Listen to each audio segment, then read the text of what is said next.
Good morning, everyone, and thank you for joining us. I welcome you all to the commencement lecture, which marks the commencement ceremony of the Jindal School of International Affairs. This is the commencement of the 10th cohort of MA in Diplomacy, Law and Business, the 6th cohort of BA Honors in Global Affairs, the first cohort of BA Honors in Political Science, and the 5th cohort of PhD in International Relations. Today's commencement lecture is on a very pertinent issue, and the topic is the importance of the US-India strategic partnership in today's world, which is going to be delivered by Mr. Michael Rosenthal. Why is this topic pertinent? Because is very pertinent because India and the US are natural allies because of the structural and systematic convergences that both the countries experience in contemporary global geopolitics. The contours of strategic partnership between India and the US are founded on shared democratic political architecture, India being the largest democracy, while the US is the oldest one.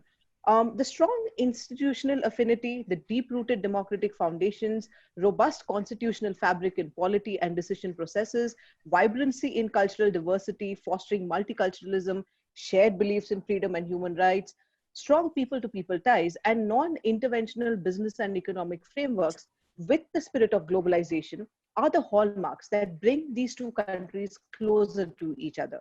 The convergences of fundamental socio-political, economic attributes and strategic interests that the two countries share constitute strong underpinnings that make New Delhi and Washington natural allies. So without further ado, I would request Professor Cholia, the Dean of Jindal School of International Affairs, to welcome our chief guest, Mr. Michael Rosenthal. Over to you, sir.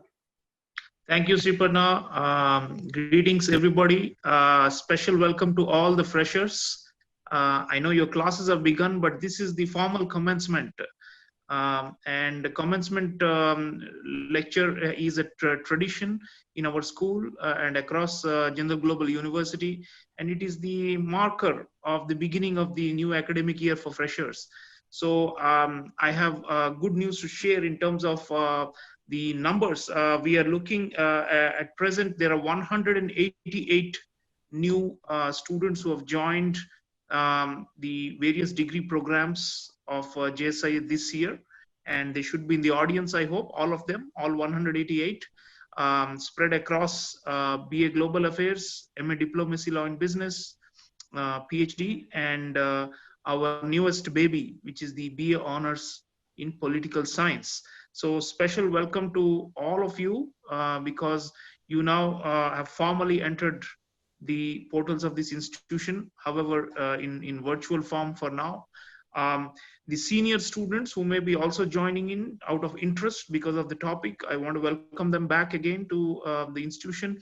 We have 269 seniors altogether in different programs. So adding up to 457 overall in the School of International Affairs with about 25 full-time faculty members. I think in the apart from the School of International Studies in JNU, this is the largest school in numbers in the country dedicated to the study of international affairs, and of course now also domestic politics, because we have a new cohort of BA Honors in Political Science. So we have been growing as an institution. This happens to be the 10th anniversary of JSIA. So although the university is a little older, we launched our first program 2011. And this, like my colleague, Professor Sriparna was mentioning, this is the 10th cohort of MADLB. That means the first came in 2011. So the ones, I want to welcome all the master students in the audience today. And it's a nice feeling to be the 10th batch, or a 10th cohort. So you are also making history like we as an institution are. Moving on, I'd like to briefly mention and acknowledge and thank the US Embassy in India and Mr. Michael Rosenthal for agreeing to be our keynote speaker for the commencement. His bio has been shared with all students. He's a serving diplomat with a background in Eastern Europe and Russian studies, and has been posted in a number of world capitals. He's currently leading the North India outreach for the US Embassy. And we are cooperating on a variety of issues, including a proposal to set up an American Studies Center, which would, for a hub for the entire North India that could be operated from JSIA and JGU. Some of you know that we have country-specific research centers, including one for Australia, one for China, one for Taiwan, one for Israel, one for Afghanistan, and surprisingly, not yet one for the US. But we hope to promote American studies. The embassy knows that we are offering a number of courses for our students on US domestic politics, on US foreign policy, on the US's role in the Western Hemisphere, on the US's role in this part of the world. So that remains a permanent interest for us as an institution, and we are thankful for all the support from the US Embassy. I'd like to just briefly mention the salience of the topic. Just I was doing some background research. The strategic partnership was actually announced in the year 2004, and the terminology. It has since built up. We are now 16 years down. We also now have the major defense partner designation. And the strategic partnership itself has been renamed as a comprehensive global strategic partnership earlier this year by Prime Minister Narendra Modi and President Donald Trump. So to say that we have come a long way is an understatement. There have been ups and downs, and there continue to be some uncertainties, not least of which is the coming US election in November. But there is a broad bipartisan support for this special comprehensive strategic global partnership, and we expect that it will only grow with time. The foundational defense agreements have been signed recently. Some of you know LEMOA, COMCASA, and there's one more called BECA, BECA, which is likely to be fast forwarded and signed soon.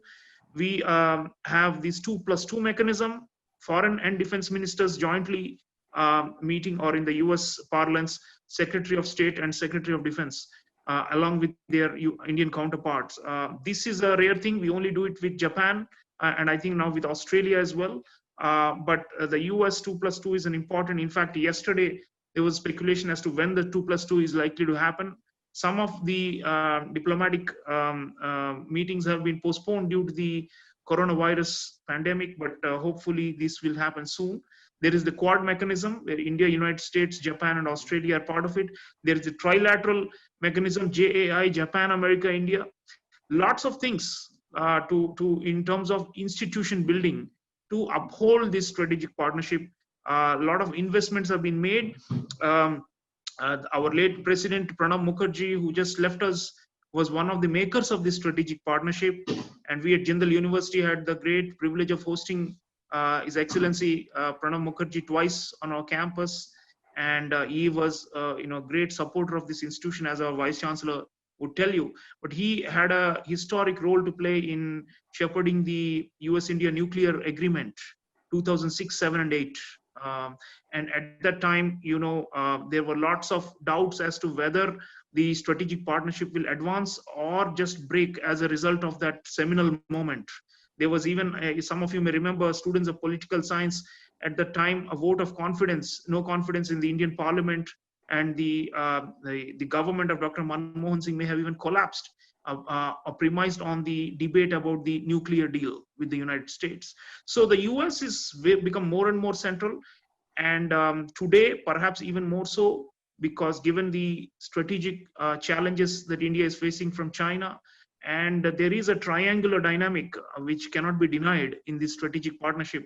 We are not, when we say a relationship is strategic, it means two countries come together and affect a third or a fourth or a fifth country or a region. It's not a purely bilateral between two countries. So US-India relationship is not bilateral alone. There's a lot of trade, there's a lot of business, there are a lot of irritants also in the relationship. I'm not denying that. But something bigger, the idea is that the intent of the both sides is when they come together, it affects the region or it affects other countries as well. So I hope that all of you as students will study this, most important, or as one of the former US presidents used to call, the defining partnership of the 21st century. And its fate, what happens after November 3rd, In case there is change in the US, or if there is continuity, we are all waiting. But I think there is a general acceptance that this relationship, there's only one way for it to go, which is up and not down. And for various geopolitical, geostrategic reasons, as well as commercial and economic ones. So this should be a study in case for all our students of international affairs and political science as to what brings about deeper cooperation between two countries, and what is the determinant of this. So I hope that our honored guest from the US Embassy today, the keynote speaker, will also reflect on that, and we'll of course take questions and comments from the students as we go forward. Back to you, Sriparna. Thank you so much, sir. It was such a wonderful speech, and I'm very sure all our students, new and old, will gain immensely from this lecture. I would now request our Vice Chancellor, Professor Dr. C. Rajkumar, to kindly deliver the keynote address. Over to you, Professor Kumar. A very good morning to all of you. First of all, I would like to extend a warm welcome to our new students who are joining the Jindal School of International Affairs, the students belonging to the Master's degree in Diplomacy, Law and Business, the students who have joined the Bachelor of Arts Honors in Global Affairs, the Bachelor of Arts Honors in Political Science, and of course, the PhD students as well. It's of course a very special moment for all of you, but I want to quickly reflect on the uniqueness of this moment, particularly for the high school students who have joined the BA Honors in Global Affairs and the BA Honors in Political Science. I can only fathom the extraordinary situation that you're in. You completed your 12th standard examination. You've hardly had a break or a vacation with your family members. And then here you are entering into a university which you have not visited, and you're beginning the first academic session of your first journey into a university without even physically being there. So the next best thing I could do for all of you is that I want to quickly show you the campus, how it looks like. This is exactly how it looks. You have a beautiful 100-acre fully residential campus with a lot of trees and beautiful ecosystem. We have over 30 peacocks and hundreds of exotic birds waiting for you. And this campus is without a soul because you, the students, are simply not here. But I want to say that we are indeed looking forward to welcoming you to the campus sooner than later. I also want to take this moment to indeed, talk about the extraordinary contribution that your parents and of course your friends and relatives and others have played in your own journey. This is a moment for expressing your own gratitude for the role that they have played in shaping your future, and also for all those students who have made a decision to join the Jindal School of International Affairs at OP Jindal Global University.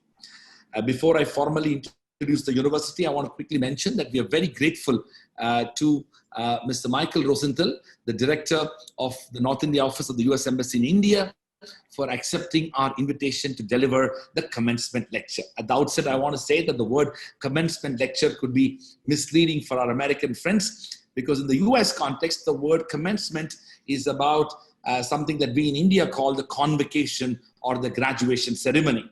But here we are, our tradition has been that the word commencement for us signifies the beginning as well. But of course, arguably the word commencement in the United States also could be the beginning of the journey of life, which is when you graduate as well. So from that standpoint, one could see the kind of convergence in the word commencement itself when it comes to the US-India context. But I'm grateful to Mr. Rosenthal for accepting our invitation and to deliver a very important commencement lecture on the theme, the importance of the US-India strategic partnership in today's world. I am a lawyer by training. I'll take a few minutes to briefly introduce the university. This university was founded as a philanthropic initiative of our founding chancellor and benefactor, Mr. Naveen Jindal. I had the privilege to study in two Indian institutions, Loyola College and University of Madras, as well as Delhi University. I had then got the Rhodes Scholarship to go to Oxford, did my master's in law. And in the year 1998, when I was a student at Oxford, I was hugely inspired by what I saw there. I was completely blown away by the kind of intellectually vibrant environment and the ecosystem that Oxford had. After which I got a few more fellowships and I moved to Harvard, where I did another master's. That was when the vision and idea of this university grew more strongly. Over the next several years, I was a lawyer in New York, taught in Japan, and for many years in Hong Kong. And all of that shaped my own thinking about the idea of building this university. In late 2006, I got to meet with Mr. Jindal and essentially persuaded him to do three things. One, to make a substantial financial commitment. Second, to do it in a not-for-profit manner. And third, to let us have the academic freedom and autonomy and independence to build a world-class university in India. By late 2007, Mr. Jindal agreed to all of that and invited me to move from Hong Kong to India in early 2008.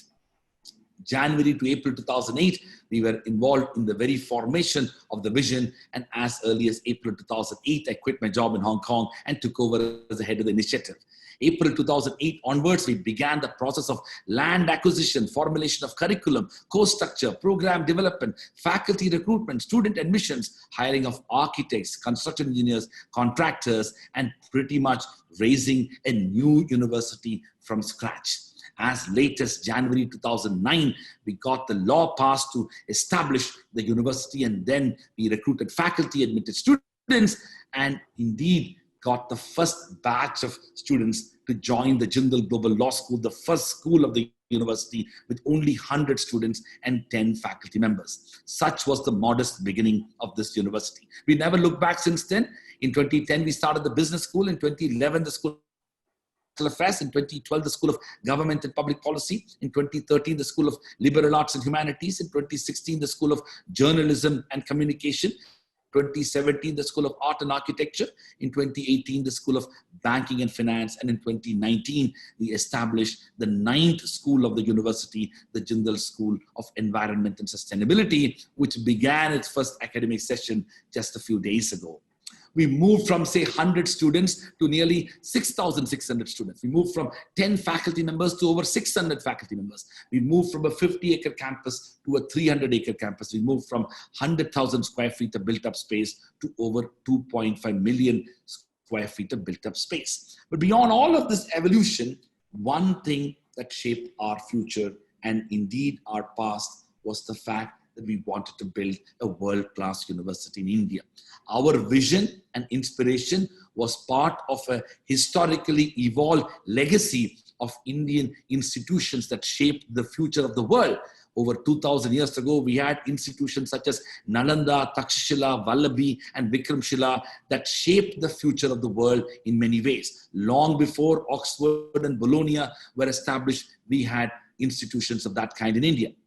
In more contemporary context, we were deeply inspired by the not-for-profit philanthropic institutions in the United States. In fact, the contemporary evolution of the Humboldtian research model of universities shaped the future of American universities, and Harvard, Yale, Stanford, and many other institutions grew up to become those type of institutions. We were inspired by them. So as I invite Mr. Rosenthal to deliver the commencement lecture, I want to pay this debt of intellectual gratitude to our friends in the United States. Long before the world discovered us, many American institutions, including Harvard and Yale and Columbia and Berkeley and Cornell, these universities and faculty members in these institutions collaborated with us. Can you believe the fact that we had MOUs and collaborative documents signed as early as 2008 and 9 when we were acquiring land? Such was the farsightedness of our friends in the United States and university presidents and deans of different schools that they believed in the vision and imagination of this institution long before the world discovered. Because of which today we have over 250 partnerships with universities around the world. Over 50% of them are actually American universities. We have extensive ties with many leading universities in the United States, and our students and faculty and staff and research agendas of the institution has immensely benefited by it. I want to end by saying that today, as you enter into the portals of the Jindal School of International Affairs and OP Jindal Global University, you can rest assured that you are going to be receiving an education that is not only going to be transformative, but that also will help you become thoughtful individuals with knowledge, skills, perspectives, experience, which will shape the future. As a young country, India, with over 850 million people who are less than 35 years of age, with a life expectancy of nearly 72, we in India and young people of India are not only going to shape the future of India, but will be shaping the future of the world. And that possibility to shape the future of the world will begin by the kind of education that you will be receiving at the Jindal School of International Affairs. With those words, I would like to stop here and formally welcome each one of you to the Jindal School of International Affairs, and in particular, thank Mr. Rosenthal for accepting our invitation to be a commencement speaker at this juncture. Thank you. Thank you, Professor Rajkumar. And without much ado, I request Mr. Michael Rosenthal to kindly take over and to deliver the commencement lecture. Thank you. Thank you, Dr. Pathak. Thank you, Dean Chalia, and thank you, Vice Chancellor Rajkumar. That was very warm and thought-provoking and almost intimidating introduction. The combined effort of your thoughts was essentially to take away all of my remarks for today. So thank you for putting me in a difficult situation of trying to repeat in perhaps a more interesting, if I could, fashion. It's a real honor to be here today, and good morning, and especially welcome to all of the students. I understand this is strange circumstances for all of us going on in the world. I, of course, would wish to have been there in person with you, and hopefully when this is all over, we can get out of this safe and sound. We can have more meetings and collaborations and thoughtful discussions in person. Like I said, it's really an honor to join this group. It's a very prestigious university, prestigious and talented leadership. And so it's a real honor for me to participate today. मैं कुछ शब्द हिंदी में बताऊंगा। आज आपके साथ होने के निमंत्रण के लिए धन्यवाद। ये मेरे लिए एक सम्मानजनक बात है। मैं अब अंग्रेजी में बोलूंगा क्योंकि ये ग्लोबलाइजेशन की भाषा है। लेकिन मैं ये भी कहना चाहूंगी कि हिंदी दुनिया की एक सुंदर और महत्वपूर्ण भाषा भी है। Okay, so I can prepare. You need to speak now in Tamil, which is my mother tongue. I like you to speak in Telugu, which is Namaskaram, and Odia, which is Sri Ram. Yes, I know. Bengali, which is my mother. I can do a few words in each of those. I'll come back to this more later, but actually when I was studying Hindi for a year at the Foreign Service Institute, part of the State Department of Washington, we train in most of, or several of those languages you may know as well. So the Tamil classroom was next to me, 2 doors down was the Telugu classroom, and Bengali further down. So it was really great, and I think actually it's a small anecdote, a symbol of the dedication of the United States to India, that we train our diplomats in the diversity of India, including the languages and cultures before we come over. But me coming to North India, I was trained in Hindi. Okay, so I'll continue from there. Despite our interaction being online today and the serious situation beyond our walls, the start of the academic year, in my view, is a joyous occasion, maybe even a bit magical, with anticipation of so many good but unknown things to come. On the scale of joyous occasions in life, I would put commencement or convocation somewhere below an Indian wedding, but maybe certainly above going to the dentist. Maybe at the level of an American wedding, let's say. Either way, it's a pleasure to be here today. And I'm going to talk about 3 things, if you'll allow me. The first, about the importance of a globalized education in the world today. Second, about the importance of the US-India strategic partnership or relationship in the world today. And third, about my own experience as a diplomat and my small role in the US-India relationship. So, and after that, by the way, I look forward to taking your questions. For me, that's always the best part, when we can learn the most from each other. That was my own education, upbringing, instructed that the importance of give and take is crucial, if not indispensable, in learning. And so I really look forward to that. I might be a bit cautious with my answers though, since I'm still a bureaucrat. You never know who might be listening on a video chat, but I'll do my best to have a productive conversation. I look forward to a dynamic conversation we follow up in person. So first part, the importance of a globalized education. Let me start by postulating that a globalized education is more important than ever and is crucial to both getting a leg up on the competition in work and society and in making a positive contribution to the world.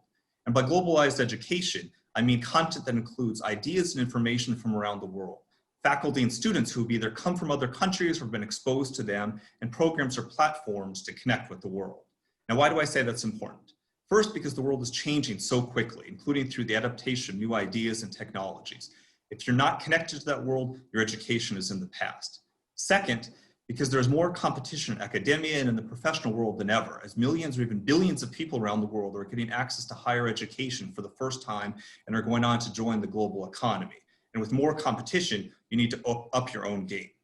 Third, because if the professional world is so global now, you will only benefit from being more exposed to that in your education before you start working. The reality of globalization, for better or worse, is that economies and societies are changing quickly. Companies and institutions that previously appeared dominant are fading or even disappearing.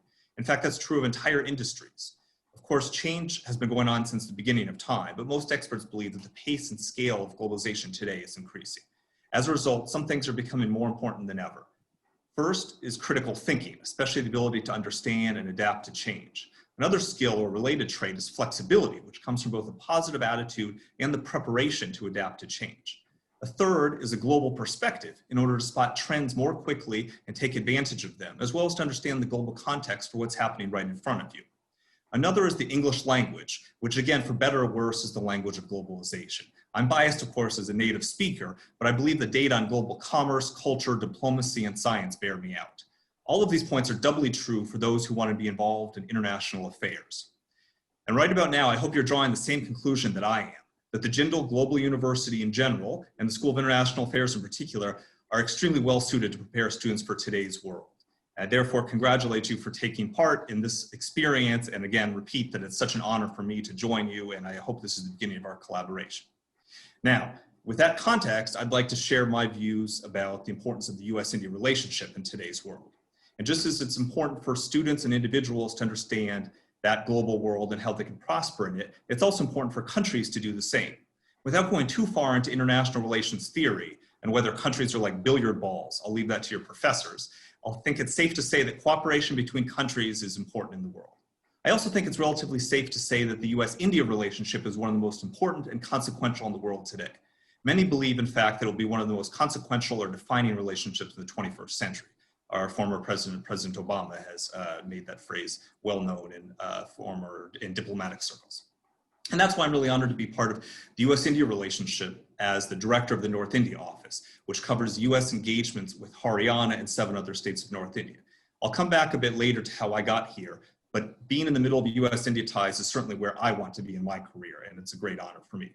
So just why do I say this relationship is so consequential? A quick answer is that the cooperation between our two countries is so broad that it covers the breadth of human endeavor, from agriculture to health to defense to space. And together we're making an impact on the world in each sphere. But to give you an answer worthy of the Jindal School of International Affairs, it's necessary to break down the relationship further. And before that, I think it's worth going into a bit of context for the relationship. The context for the US-India relationship is, of course, the same globalized world that I just described to you in relation to your education. And the fact that we're having this conversation online and not in person, a consequence of the COVID-19 pandemic, is only the most obvious example of the turbulence of today's world and interconnectedness. The diseases can spread around the world so quickly, crippling economies and taking thousands of lives.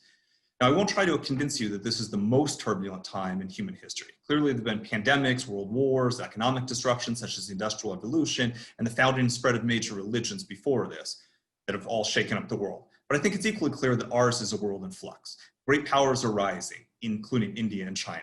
Millions of people are lifting themselves up out of poverty, contributing to their countries, bettering their own lives and the world.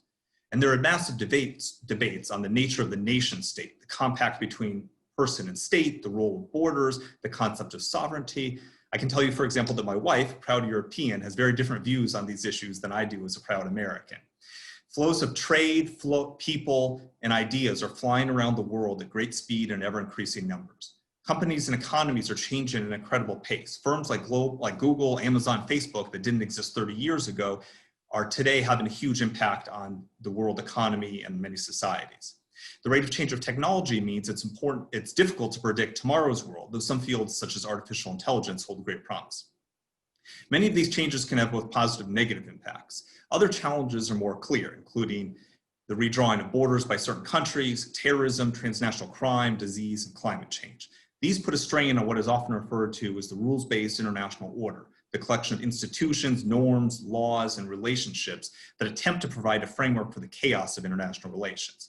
And that, my friends, is the context for the significance of the US-India relationship. Our joint efforts to provide leadership, particularly as the world's largest democracies, is to sustain the rules-based international order. Not everything that we do, of course, is of global significance, but much of the relationship includes contributions to our own two countries and societies. But given the scale of the size of our two countries and our increasing cooperation beyond our own borders, I would argue that the effect of our cooperation is generally of global significance. So, what is the US-India relationship? I would argue that people-to-people ties are in fact the foundation of this relationship.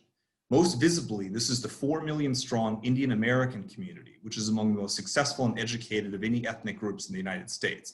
They are successful and visible in Silicon Valley, including top spots at Google and Microsoft, and other types of business, and science and medicine, in the entertainment industry, in academia, and politics, and public service, and more. This people-to-people sphere includes about 200,000 Indian students in the United States, which Dean Chawley has written about in the importance of Indian education in today's world. But these Indian students, bring wonderful ideas and background to the United States in our classrooms and our society and help strengthen the bilateral relationship. This people-to-people relationship is also the 1 million or so Americans who visit India every year for tourism, business, visiting family, and so on. And the 800,000 were, by the way, second after Bangladesh in the number of foreign visits to India. And the 800,000 American residents of India at any one time. These connections have incredible knock-on effects of collaboration between business people, academics, scientists, members of civil society, think tank experts, and so on, whether they're of Indian origin or not, but may be influenced by colleagues who are. I'll let you judge whether American culture is popular in India or not, but I can tell you that you can find Indian restaurants in every city in America. You can watch Bollywood movies in many of our theaters and on television now, including non-Hindi languages, Tamil, Telugu, Marathi, and so on. And of course, yoga is sweeping the nation just as quickly as naan and dosas. This incredible amount of people-to-people ties does at least two things in my view. It creates positive views of the other country, and it spurs the two governments to work more closely together.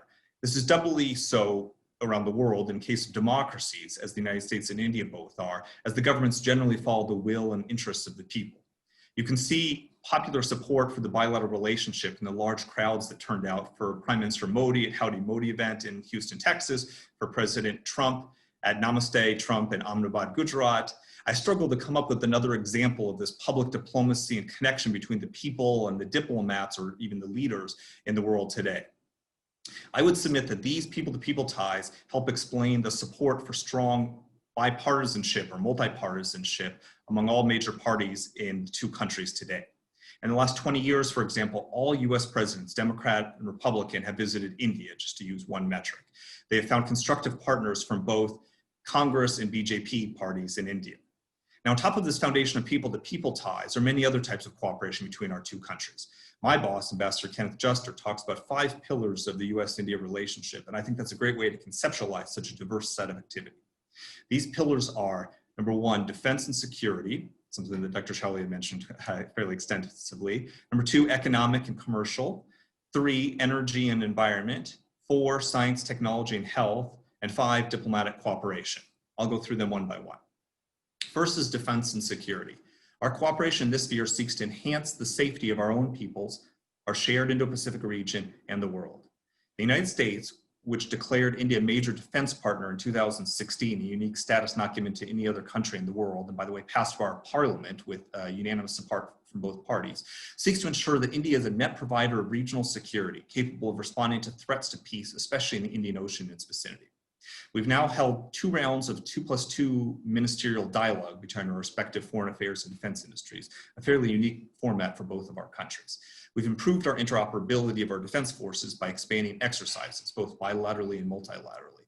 We held our first tri-service exercise of all 3, Army, Air Force, and Navy, called Tiger Triumph near Vishakhapatnam in November 2019. This tested our skills in amphibious landings and disaster response. We're also close partners in military hardware and technology, something that's relatively new, including co-development and co-production. Our defense industrial firms are increasingly working together, and the American government has agreed to share key defense technology with India, including the Sea Guardian unmanned aerial system.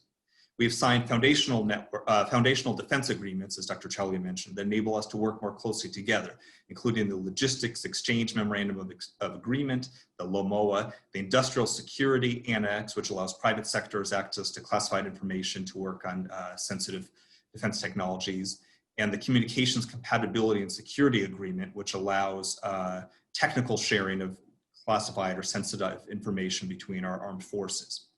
We've increased exchanges of military personnel so that we can learn from each other and share best practices. We've also increased postings of military liaison officers, including plans for an Indian officer to be posted to CENTCOM in the Middle East and an American officer to be posted to the Information Fusion Center for the Indian Ocean region in Gurgaon and Haryana. We're also strong partners in the fight against terrorism. Each of our countries has suffered horrific terrorist attacks and continues to be targeted. We have a strong mutual interest in eliminating this threat to our societies and ways of life. President Trump and other US leaders have been clear that we will not tolerate cross-border terrorism or terrorist safe havens anywhere. As part of this effort, we launched the first ever US-India counterterrorism designations dialogue. We need to continue to enhance the sharing of information, designations of terrorists, combating of financial crimes and networks, disruption, dismantling of terrorist camps and operations, both regionally and globally. Now, the second pillar of our relationship is economic and commercial ties. The numbers in our trade relationship are impressive. In 2019, US-India trade in goods and services reached $149 billion, a nearly tenfold increase from $16 billion in 1999. The United States, and again, this is in goods and services. Sometimes you'll see statistics from other sources that mention just trade in goods, but the US relationship has a strong element of trade in services, including very strong back office operations in India that support and enable a lot of US companies. So the US is India's top global trading partner, and India is the United States' 8th largest trading partner, based on that statistics, about 150 billion of trade a year. US and Indian farmers are trading like never before. The United States imports about $2.7 billion worth of Indian agricultural products, including spices, rice, and essential oils. India imports about $1.5 billion worth of fruit, nuts, legumes, cotton, and dairy products from the United States.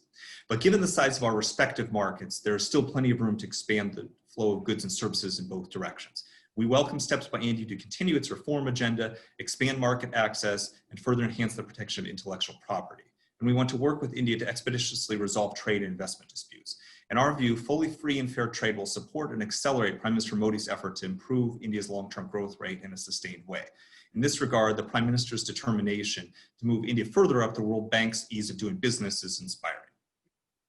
America First and Make in India are not incompatible. Rather, investing in each other's markets will be mutually beneficial. It will increase our economic interactions and volume of trade, leading to collaboration on emerging technologies and create jobs in both countries. The Indian economy has a particular opportunity right now as companies are reevaluating their supply chains and looking at alternative markets. India can seize the strategic opportunity through trade and investment to become an alternative hub for US and other businesses in the Indo-Pacific region. Accelerating the economic and regulatory reform process, as I mentioned, already begun by Prime Minister Modi, will help ensure that India is seen as an increasingly efficient, transparent, and well-regulated market. Continued reforms and trade liberalization will also enable Indian products to move more readily around global supply chains, thereby accelerating job creation in India. Greater trade and investment with a strong environment protecting intellectual property will lead to increased flows of capital and further sharing of intellectual know-how. Technological transformation needs a constant upgrade, which occurs when countries are involved in unimpeded international economic and data flows. Increased openness to US goods and services and an expanded presence of US companies will also stimulate private sector investment in improved infrastructure and overall connectivity. As an example, US companies have supported India's ambitious goal to create 100 smart cities across the country.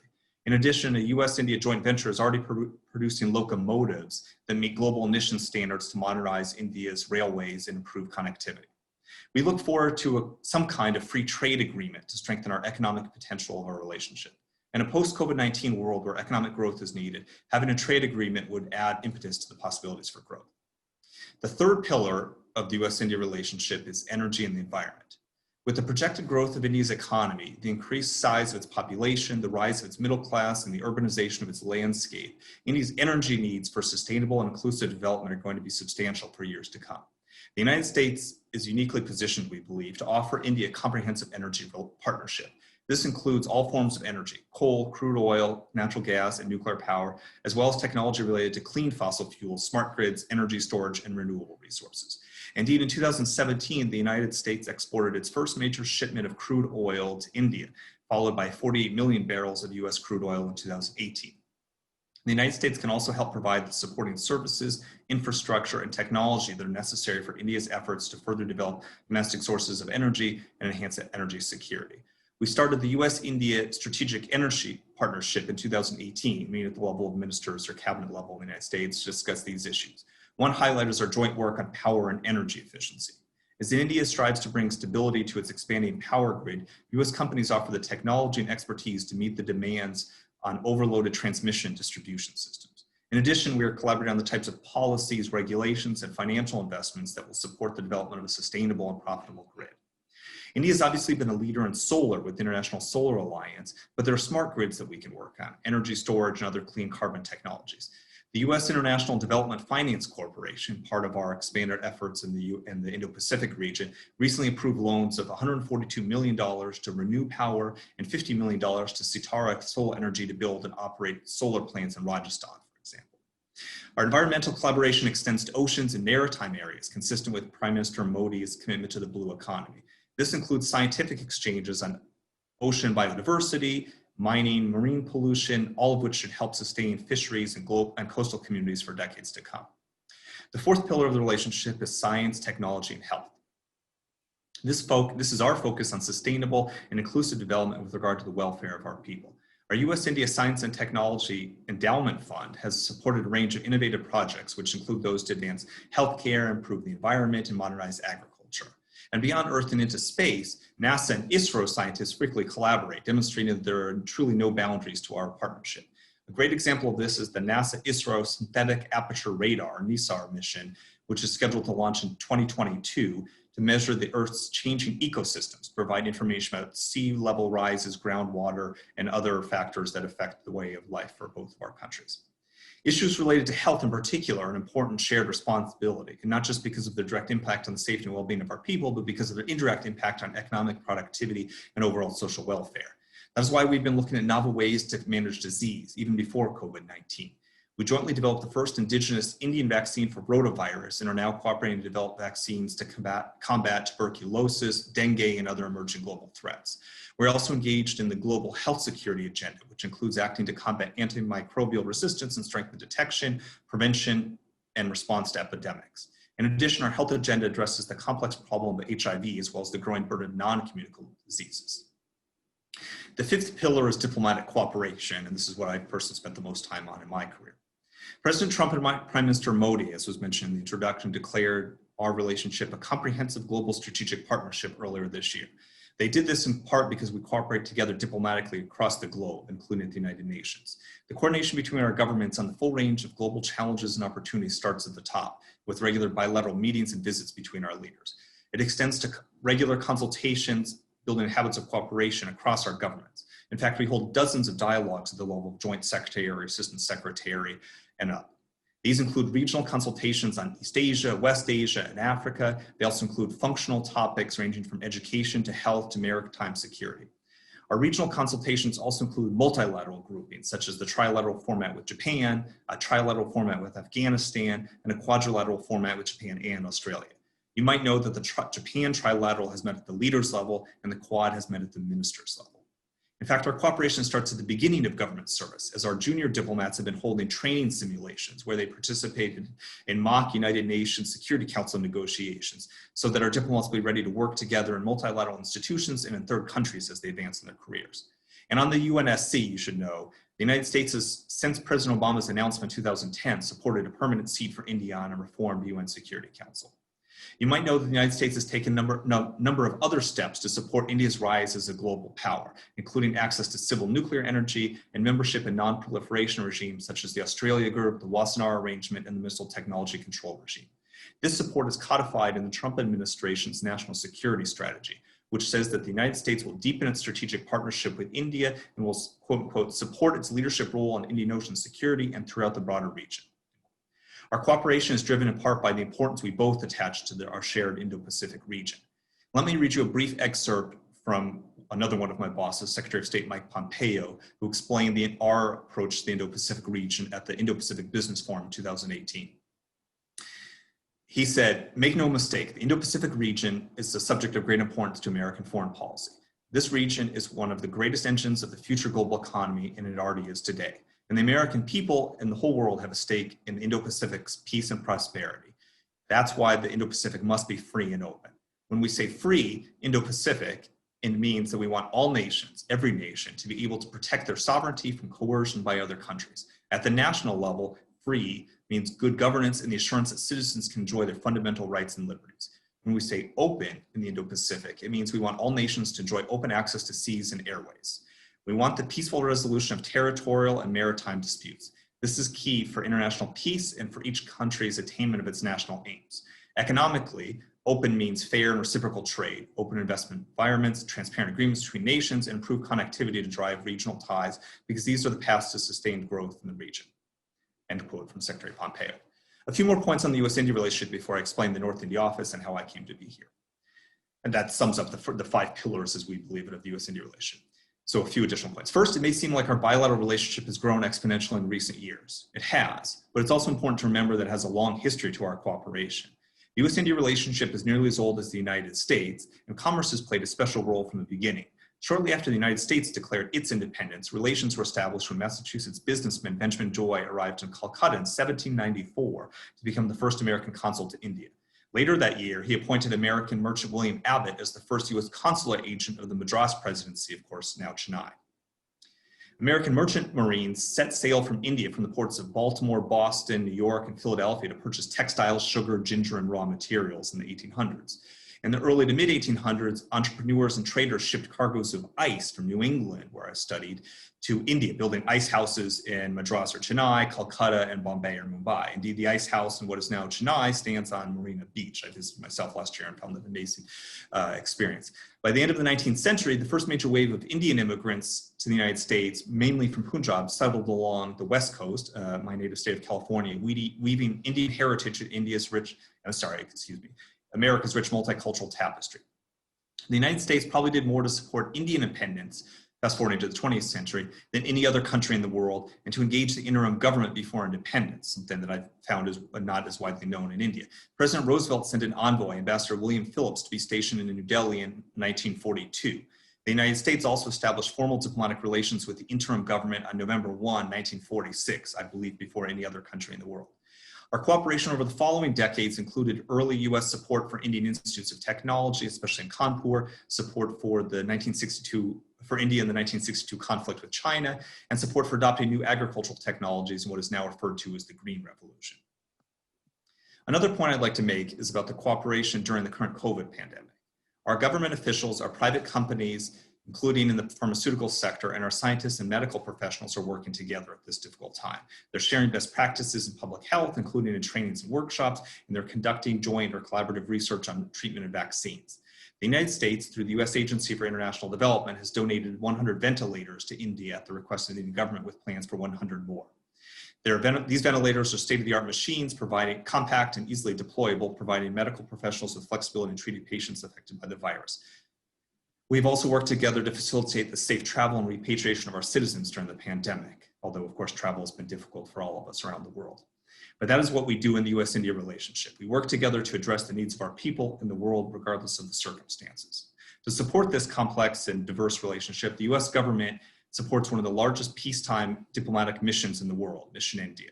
It is staffed by around 20 federal agencies, ranging from the Department of Agriculture to Health and Human Services, Centers for Disease Control to the Energy Department. To ensure we can better engage with the full scope of Indian government, private sector, individuals, and provide consular services, we have 4 consulates around the country: in Chennai, Hyderabad, Calcutta, and Mumbai. Most recently, we opened one in Hyderabad. And in 2015, we set up a North India office to increase our engagement with 8 states and territories: Chandigarh, Delhi, Haryana, Himachal Pradesh, Punjab, Rajasthan, Uttar Pradesh, and Uttarakhand. We're based in New Delhi, but travel around the region to promote political, economic, and people-to-people ties. On the political side, we follow developments at the state and local level, sending reports to Washington. We also engage with government officials and facilitate their cooperation with the United States. On the economic side, we, the North India office, promote trade and investment between North India and the United States. We also write reports on economic, energy, technology, health, and science topics in North India. On the people-to-people sides, which is a very large component of what we do, we promote mutual understanding and practical cooperation between North India and the United States. This often involves bringing experts from the United States to participate in lectures and workshops on topics of interest in North India and providing small grants to Indian cultural groups and civil society. These have included topics such as women's entrepreneurship, air pollution, trafficking in persons. We've also supported exchange programs such as the Fulbright Nehru Scholarship. This amazing program, now supported by the Indian government, has enabled 11,000 students from both countries to study and share ideas with counterparts on the other side of the Indo-Pacific. It's been my great honor to head this North India office since June of this year. Finally, the last part of my remarks, I'll share my own experiences and how I got here in the North India office. So I was born on the other side of the Indo-Pacific in Los Angeles, California. And by the way, that makes me partial to the expression from Bollywood to Hollywood to describe the Indo-Pacific, although I'm well aware there's a debate on the geography of the region. In school, I studied Spanish and Latin, but Los Angeles is a very diverse region, and I had friends with family backgrounds from all over the world, including from India. That started my curiosity about the world. One of my best friends, my tennis partner, was a boy named Anuj Gupta. His parents were doctors, successful immigrants like so many Indian Americans. In fact, going to his family's mansion was a bit intimidating for me. I loved his mother's samosas and watching the dancing and bright colors of Bollywood films his daddy always had on in the background. And as an aside, when Anuj got married a few years ago, he asked me to be his best man at a crazy 5-day, 1,000-person Indian wedding in Texas. But he told me that I could only attend if I carried the umbrella over him in the Texas heat while he rode on a horse in an hour-long bharat to the ceremony. He said it was revenge for colonialism. So those friends were one impetus for me to choose an international career. Another was a class I took, emphasizing the importance of education in high school and the history of Russia and China. The teacher had previously worked at the RAND think tank with an academic named Francis Fukuyama, who had written an article called The End of History. That idea argued that at the end of the Cold War, much or all of the world was moving in the same direction towards liberal economies and democracies. That fascinated me, particularly given what I felt were the less interesting debates about healthcare and taxes in a domestic sort of moment in the United States. So I signed up for a Russian language program to study and live with the family in St. Petersburg, Russia when I was in high school. I followed that, majoring in Russian Studies and International Relations in university, and I went to Russia a third time on a Fulbright scholarship after college. So I knew that I wanted to do something international, but I'd also lean towards public service. My father had been a government lawyer and my mother a teacher, and they encouraged me to find some way to serve our community or country. I had one professor in college who had encouraged me to think about options for careers in international affairs, each with its own advantage. He explained about jobs in the business world, nonprofit sector, academia, think tanks, and government. He encouraged me to think about what's important in terms, for me personally, in terms of the location of the job, the pace and lifestyle, and the financial and other benefits. He reminded me that in today's global world, many government agencies or ministries have international departments, including agriculture, commerce, finance, and defense. After graduate school, I thought more about this, came back to work in Washington on foreign affairs for a member of Congress. I found this to be an incredibly helpful experience understanding the connection between the US people and the government on foreign affairs, as foreign ministries or foreign services can sometimes be a bit removed from the public. I then debated to apply to School of International Affairs or law school and chose the former, the Johns Hopkins School of International Studies or SAIS in Washington. By then, joining the Foreign Service seemed default to me, and I haven't regretted it since. And by the way, if you're interested in hearing more about the details of either the US or contrasting it with the Indian Foreign Service, please ask. I was honored to be the first US diplomat invited for a training at the Indian Foreign Service Institute a number of years ago and wrote a journal article about what I learned. So this topic is a passion for me. In my career, I was first assigned to Kyrgyzstan and used Russian language I had, later to Poland after learning Polish language at our institute, and married a Polish woman there. I came back to serve in Washington and served on the NATO desk, which has colored my impression of India and the importance of global partnerships to address challenges to sustain the rules-based order. Finally, I had the chance to return to samosas and Amitabh Bachchan, joining the India desk in Washington just after PM Modi's election in 2014. I had the honor of organizing his first trip to the United States, helping organize, along with the Indian government, his first trip in 2014. For example, sitting at one reception next to the first Miss America of Indian origin on one side and the actor Kal Penn of Harold and Kumar fame on the other at a function. It was a great example of the diverse interest in the US-India relationship. I love learning about the Indian culture and being part of the US-India relationship. As I said, after working on NATO and learning about the established habits of cooperation with European partners that the United States had. It was a refreshing challenge and opportunity to build new habits of cooperation with India. I then found an assignment at the US Embassy in New Delhi in 2017 after learning a year of Hindi in Washington first. As I mentioned, I'd studied Hindi for there for a year in a classroom next to people learning Tamil and Telugu and other Indian languages. And I had a strict Indian teacher named Pushpa Patel, who had been a Sanskrit teacher in Gujarat, who came over recently to the United States and would often threaten to hit me with chalk or throw chalk or hit me with rulers for making mistakes in Hindi. In New Delhi, I headed the team covering India's foreign and security policy for 3 years and then joined this North India office in 2020.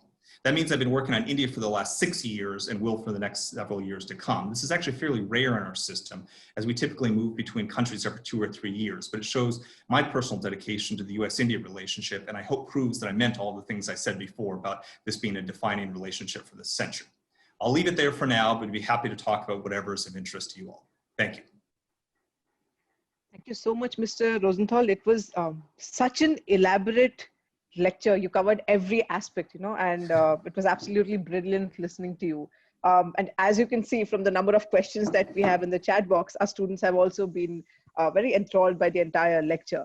So I'm going to quickly, pick up some of the questions because it's not possible to, answer all the questions. So Sure. maybe I'll pick up, I'll give you a batch of 3 questions each, and then maybe you can answer some of them, if that's okay. Sure.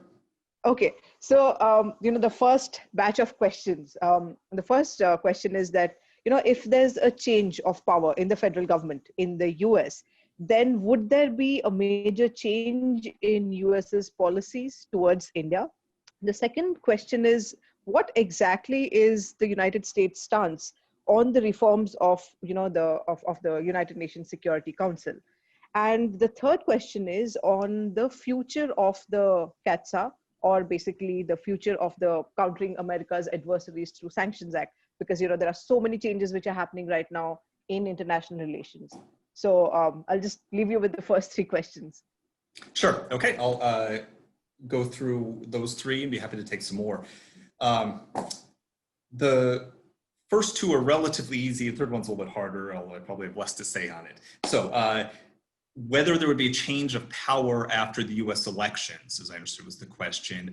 My heartfelt answer to that is that there would not be any major change of policies. I just attempted to describe the US relationship is very broad-based, has been supported by both major parties and nearly all elements of US society, including the business world, civil society, Indian Americans, scholars, the foreign policy elite or blob in Washington. So there's really a consensus about 90–95% of what the United States wants in this relationship with India. So of course there could be some small, what I would call small changes in any administration in a democratic country or otherwise is free to come in and make changes. But my personal view, and I would say the consolidated view of experts in Washington or the United States, is that there really would not be major changes. And I can say as evidence there have not been major changes other than in the last 20 years, other than slowly expanding and deepening our ties. I'd say every administration is built on the previous one, but none of them have made a dramatic change, nor have they really taken the relationship back. And so I think I'm very confident to say that we would not expect major changes from either a re-election of the president or the Democrats coming to power. I would hope that on the Indian side, they would be equally happy to work with us, but I would leave that to the Indian government to come. So that's on the first question, is my confidence that there would not be dramatic changes. And by the way, I obviously don't have a personal view on the election, but I would note that Vice President Biden has many years of experience working with India, including the Senate, and as Vice President is very familiar to many people in the Indian government and elite, and has shown on, I would say, the campaign trail in his previous career, a strong interest in working with India. And of course, he's nominated an Indian American vice president as a vice presidential candidate. So I would say there's reason to be confident about either party being supportive of the US-India ties. Second, on the status of UNSC reforms, I don't have all the nitty gritty, but in general, as I mentioned, the US has supported India's permanent seat on reformed UN Security Council. Of course, this is a very complicated issue. It's not as simple as just India asking for this. There's a institutional context of the United Nations, and then there's the whole global context of the desires for a permanent seat and whether they would have a veto or not of other countries, including world, including often it was referred to the G4 of India, Germany, Japan, and Brazil, as well as the position of the African countries. So there's a very complicated situation. There's also the question of how to go about enacting this decision, this reform, and there's a debate about a text and who leads the text. Does this happen in the Security Council, the Assembly? So there's a lot going on with it. There's a number of countries, as you can imagine, that don't support any reform at all. There are some countries that reportedly don't support India in particular, and you can probably guess who those are. The United States has committed publicly and privately to supporting India and has advocated for this, again, publicly and privately, but it's a really complicated situation. I really can't either give you the latest of what happened last week on it or predict what's going to happen in the future. I can say, though, it is something that we're in close communication about between the US and Indian governments, where we share what's going on and our views and experiences. The Indian government shares its views. As I mentioned, happened at the United Nations in multilateral forums. We're in close communications, and this is, of course, one topic the Indian government brings up a lot. And then the third question on CATSA is a difficult question. As you know, this was a law passed by our Congress, which is a fairly strong body, co-equal body in the United States. And so is not something that's left to the State Department or the President or the executive branch to just change. Of course, we as a nation of laws respect that. And this threatens, or at least creates, the possibility of sanctions for major purchases from Russia as well as China, as response to, as I'm sure most people know, what we perceived as Russia's meddling in our elections. So our position is that we cannot prejudge any singular transaction, and there applies, of course, to India or any other country around the world.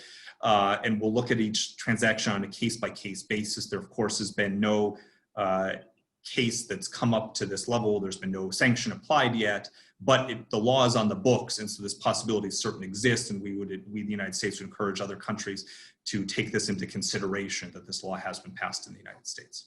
You know, I'll move on to this particular country which has been always blocking India's candidature at the UNSC. Happens to be my favorite Equatorial country. Guinea. Pardon me? Equatorial Guinea? No. The country which stops India's candidature at the UNSC. Okay. So that country happens also to be my area of expertise, or my primary area of research. Ni hao, ni hao.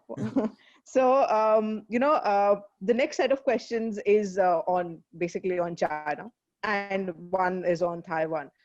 There's one question which is basically about, you know, cyber warfare. And the question is, could India and the US have some sort of cooperation in the realm of, you know, cyber security to offset the sort of new form of warfare which is emanating from China?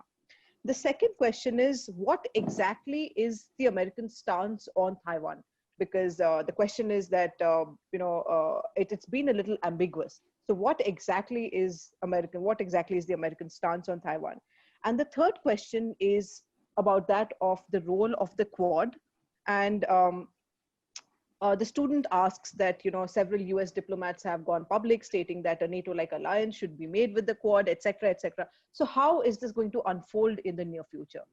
Three terrific questions. I'm impressed, not surprised, but impressed by the quality of the questions from the students.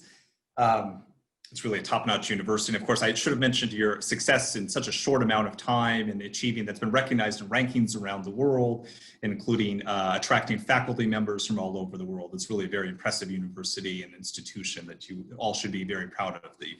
Particularly Vice Chancellor Raj Kumar and others have been building up, and you can see this in the questions from the students. Okay, so first, cyber issues is in fact something that the United States and India have been collaborating on closely for a number of years. We've had several rounds of official cyber dialogue, but it's also come up in another format. As of course you know, I understand the thrust of the question was sort of almost offensive cyber capabilities or military type things, but cyber is a very complicated issue that includes commercial aspects of it and legal debates about it.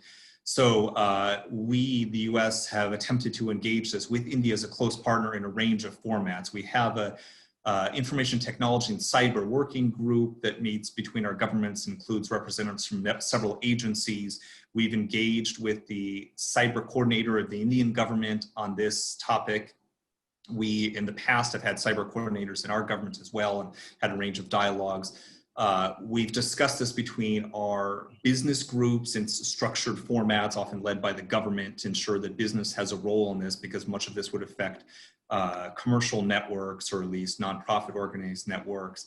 And our military and security officials have discussed this topic as well. It's not to say that we're always talking about China or any one country. There, of course, are other threats to cyber. You can see this in hacks of the bank in Bangladesh and other places, and as well as mentioned in our interference in the US elections. So it's a global threat. There's also all sorts of criminals sometimes that hack into Twitter accounts and want Bitcoin payments. So it's actually a very serious issue and comprehensive one, and an important topic of conversation for both of our governments. I don't think we've solved it together, nor as any country on our own, but it's one that we're actively engaged on, as I mentioned, across all the levels of government, including commerce ministries, defense departments, and whatnot.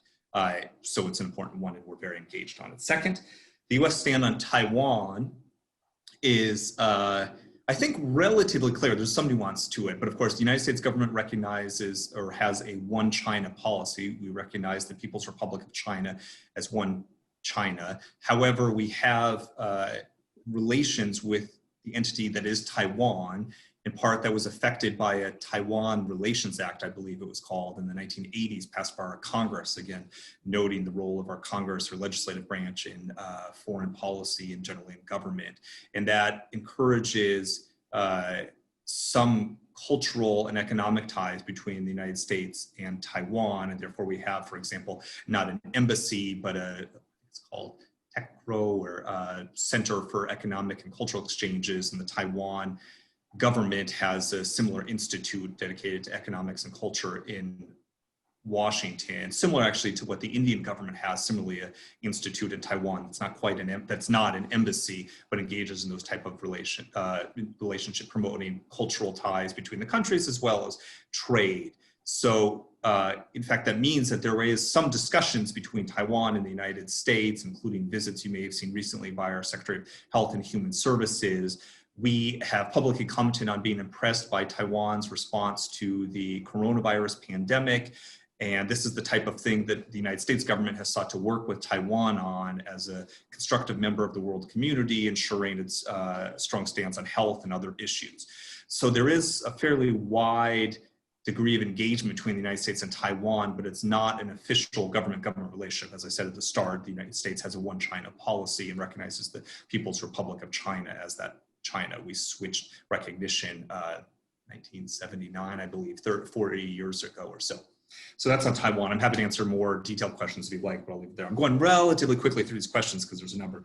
And third, the Quad is a topic close to my heart. I was one of the people that was working with the Ministry of External Affairs in 2017, going in for meetings with the Japanese diplomats and eventually the Australians to discuss how to restart this mechanism. So I'm very personally involved and take a good amount of pride in it. We, the US government, believe that this is an important mechanism for coordination on issues across the Indo-Pacific. I think you may have mentioned, or the student may have mentioned, whether there could be an alliance future to it. That's not the position of the US government, at least, nor is the word alliance is a very loaded one or important one in international relations, and is not something the US government is advocating for, either with the US bilaterally or in this group. However, important consultation with like-minded partners is an important topic for the United States around the world. I mentioned I worked on NATO. There were often small group meetings, 3 or 4 countries that would meet to discuss topics, especially security, but also economics as well, in Europe and North Africa and whatnot. And the US government has found this Quad mechanism to be a very important mechanism in this part of the world, and it's been expanded. As I mentioned, we met at the Assistant Secretary, Joint Secretary level in 2017 for the first time in over a decade, and that's now expanded to the minister level, and we hope to have another ministerial level meeting in the coming weeks and months. So it's an important mechanism. We discuss a range of topics in there. Sometimes I found there's a perception in Indian think tank circles and academic circles to say this is only a military grouping, and I would say that's not correct. It's a diplomatic grouping. The representatives of it are diplomats, not military officials. There's also some overlap with military exercises, including Malabar, which is a trilateral military exercise for the United States, India, and Japan. There's a little bit of a think tank parlor, or in my view, journalistic game about will Australia join, will Australia not join, does that make the Quad a military alliance? Those are separate things, right? The meeting of diplomats in the Quad and any military exercise is separate from that. So again, it's a format for diplomats, but we find the United States is one that is extremely important since we dedicate such importance to this region. We find that cooperating with like-minded partners, essentially democracies in this region, especially big, powerful, influential ones like India, Australia, and Japan, is a crucial mechanism. There's topics of conversation that range from health to non-proliferation to institution building to economic reforms, as well as some security issues. So it's a wide-ranging format, but it's a format of just consultation. Thank you. So I'll quickly take the last batch of questions. And the first question is about, India-America relations. And the other two are about your stint as a diplomat. So this first question is about H-1B visas. And I was waiting for a visa question. Okay. And the student asks that, when can we expect this a reduction in the denial of, these H-1B visas? When is it going to stop? That's the first question. Then the second question is about your tenure in India as a diplomat and how your studies in college helped you to, actually help your country. The third question is whether, as a diplomat, you would argue in favor of something that you're personally against. How would you balance? What would you do? So these are the three questions. So the H-1B one is a little bit complicated for me. I don't have in my hand our official guidance on this. This is a very fact-based thing that I don't want to get wrong. The evaluation for any visa, of course, depends on a number of factors that are set out often in law by our Congress or sometimes by internal regulations by the federal government, but often it starts with laws passed by Congress. And of course, I think it's fair to say that any government has the ability to determine who comes into the country or not, and what are the criteria for that. So if you accept that as a starting point, sometimes not just in India, but around the world, people come up and say, why don't I have the free right to travel to the United States or any place else I want in the world? And unfortunately, better or worse, that's not the reality of the world. So I think we can all accept there's going to be some review of applications to visit a country such as the United States, whether the purpose of that travel is for tourism or work or business or anything else. And I think it's fair to say in today's Westphalian world, the nation state has the ability to set the criteria for what that is. On the H-1B in particular, my understanding is, having not looked at it closely, the vast majority of the applications for that are approved based as it's a work visa. There are some rejections, of course, and that can be for a variety of reasons, including issues with the company that's issued the invitation, problems with the paperwork, problems with not problems or questions about the individual that has applied. So there are, of course, some times when an application might be deferred or even rejected, or requests for more information on H-1B visa. But I think in contrast to, and of course, the vast majority of H-1B visas the United States issues around the world are given to Indian citizens. It's, I believe, 2/3 or so of those around the world. So in general, the United States is very open to Indians coming, and this has, of course, benefited both countries. Now, I'm saying this is a favor to Indians. These people have, people on the H-1B visa have often gone on to lead or start new companies in America and have impacted the world. So it's a great thing to have bright minds, of course, moving around the world, including Indians coming to the US on H-1B visa, but the United States government, of course, reserves the right to look at each application individually. I think that was, Dr. Pathak, the nature of the question was about rejections, not about timeline, right? Mm-hmm. Okay. The embassy has also received a number of questions about when we're going to be restarting visa services in relation to the COVID pandemic. I thought maybe there'd be a question about that. But if it's just about rejections, that's unfortunately, as much as I can say, is that it depends on the nature of the application. It could relate to a whole variety of factors. Second question is on how, if I understood correctly, how my studies have affected my career as a diplomat. Yes. Okay, so as I mentioned in my remarks, I tried to talk a little bit about my own education. My education had a profound impact on my choice of a career in international studies, and I thought about this, as I mentioned, mainly started in high school, although the international friends affected a lot.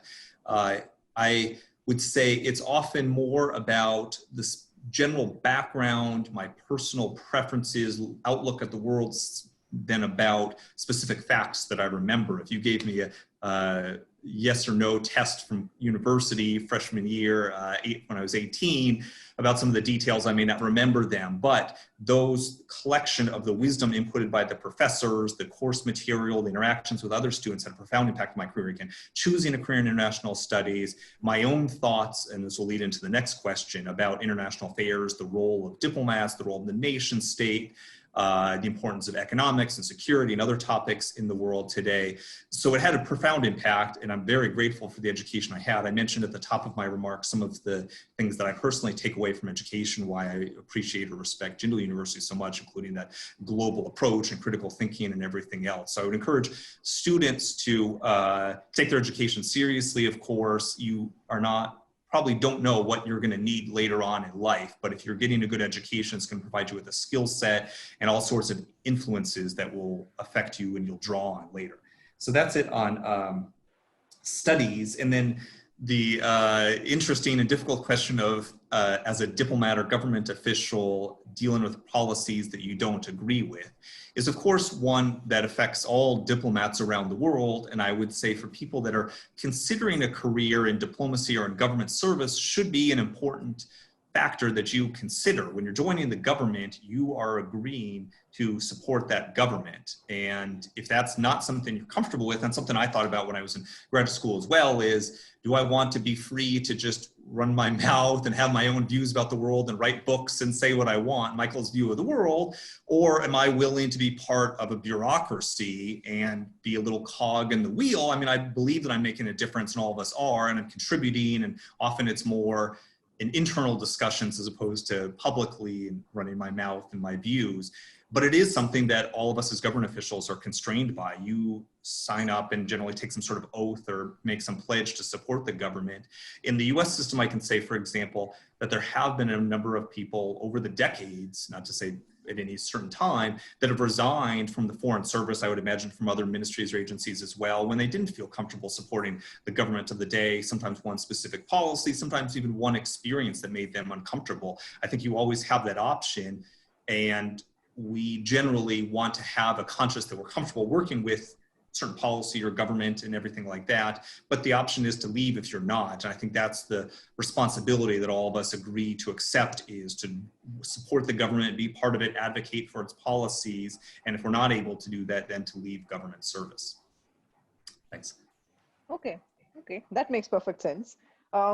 Thank you so much. Thank you for patiently taking all the questions and answering them in so much detail. It was absolutely wonderful having you. May I now request our registrar, Professor Sridhar Patnaik, to kindly deliver the concluding marks. Professor Patnaik, over to you. Thank you so much, Sriparna, and thank you so much, Mr. Michael Rosenthal. It's indeed been a pleasure and a great learning experience listening to you. And I must even compliment the Dean of JSIA, Professor Sriram Chaulia, for inviting you to interact with our new set of students and also all the existing students of the Jindal School of International Affairs. And yeah, what should I say? Everything that one wants to hear about the topic you have chosen, it's been said by you in terms of the importance of India and the United States strategic relations, and also what ought to be done by a student who is pursuing international affairs as a course of study, and then in what manner a student of international affairs should develop a sense of purpose and a sense of perspective on the work that they are doing or they have just embarked upon. In a way, I can just state that all that you had mentioned captures the fundamental philosophy of the school, and that is in terms of how one can develop a good theoretical understanding and even a practical sense of understanding on the nature of the discipline, and then the significant sort of harmonious construction of both theory and practice, and to bridge that particular gap. And that's the entire purpose for which the School of International Affairs was set up 10 years ago. And even on a time scale, when we look at the evolution of international studies as a discipline in India, is taken into consideration, it fits so well because 6 decades ago, the Indian School of International Studies was set up by Hridaynath Kunzru, and then led by Professor Appadurai and Professor M.S. Rajan. And then later we had the School of International Studies, JNU, wherein the Indian School of International Studies was merged into JNU, and then the School of International Studies was set up. And then thereafter, we had a couple of other schools. But what makes the Jindal School of International Affairs distinct when compared to other schools within the country and also in the region? And this is very important for all our newly joined cohorts to know. The focus has been predominantly on undergraduate education, as against all other schools that I just mentioned having their focus on graduate education. So this means that each one of you having joined either the BA Global Affairs and even the MA DLB or Diplomacy, Law and Business, you have an opportunity to comprehensively learn about the discipline, because this is one such area wherein you will not just read political science or economics or any other related subjects, but you need a wide amalgamation of areas coming from law, liberal arts, humanities, public policy, so on and so forth, because you will have an opportunity to understand not only the matters as they're affecting India, but also the internal matters pertaining to India and in what manner there could be implications on an international scale, because towards the end of the day, if in case there is a prefix international being used, it's not about something being esoteric, but it's all about you developing a sense of perspective, drawing in your knowledge, your studies, and learning from wide varieties of areas. And that's what the Jindal School of International Affairs can offer you, and that's what the Jindal Global University can offer you. So on this particular note, I welcome each one of you to the university and to the JSIA, as it is popularly called as. And I appeal to each one of you that you need to take the advantage of all the curricular, co-curricular, and extracurricular offerings that are available, so that your learning becomes so very enriching, and a lot on what the university is and what it could do and what it had done in the last 10 years. It's been mentioned very effectively and in a very articulate manner by our commencement speaker this afternoon. So before I conclude, I thank the commencement speaker for taking out time to be with us, and we sincerely hope that sometime in the foreseeable future, we will have an opportunity to interact with him on the campus. And we are also hopeful that in the foreseeable future, we will have all our students returning to the campus.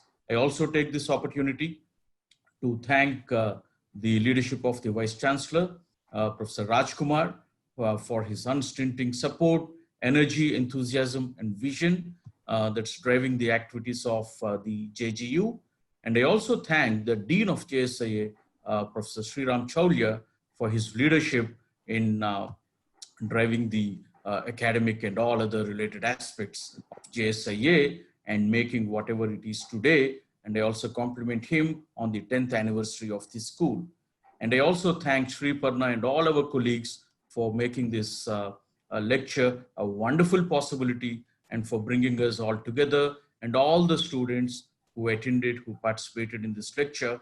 And I also take this opportunity to acknowledge the efforts put in by a variety of our departments, like the information technology, the admissions and outreach, and the communication services, and everyone. The list might be long, and it may not be possible to enlist every name and department, but it's a collective effort, and I wholeheartedly, on my behalf and on behalf of the university, thank everyone for this wonderful afternoon.